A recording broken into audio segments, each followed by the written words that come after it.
As die klok begin stadiger slaan en die stilte hard in my ore praat, as ek weer die tyd raak min en die wêreld stadig weg verdwyn, sal ek weer my ma se stem wil hoor daai ek is lief vir jou van vroeër. Ek sal my mense styf wil hou, vir ou laas net sê ek waardeer jou, want geld en roem beteken niks as jou laaste asem nader skuif. Dan sien jy wat regtig tel, wie jou lief het en wie by jou staan. Wat sou jy doen in jou laaste paar sekondes? Wie sou jy bel as jou wêreld stil word? Wie sou jy soen, wie sou jy vashou, voor jy die ander pad moet loop alleen nou? Sou jy jammer sê vir al die pyn, of net verlang na nog bietjie tyd, want in die einde bly net liefde oor, as die hemel stadig aan jou deur kom klop.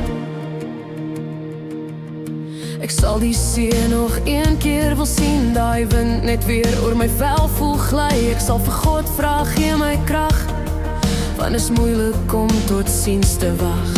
Ek sal nie meer kwaad wil dra, of ou stories in my hart bære nie, want laaste sekondes maak jou wakker oor hoe vinnig alles kan verander. Ons jaag heeltyd agter môre aan, maar vergeet om vandag vas te hou, tot die lewe jou stil laat staan en wys hoe kosbaar asem raak. Wat sou jy doen in jou laaste paar sekondes? Wie sou jy bel as jou wêreld stil word? Wie sou jy soen, wie sou jy vashou, voor jy die ander pad moet loop alleen nou?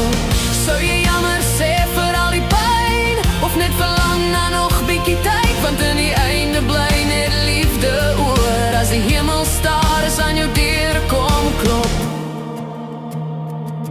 En dalk huil die mense wat jou lief het, terwyl jou naam nog in die kamer hang, maar jou spore bly in hulle harte, selfs wanneer jou stem stil raak. Wat sou jy doen in jou laaste paar sekondes, as jy kon kies wie langs jou staan?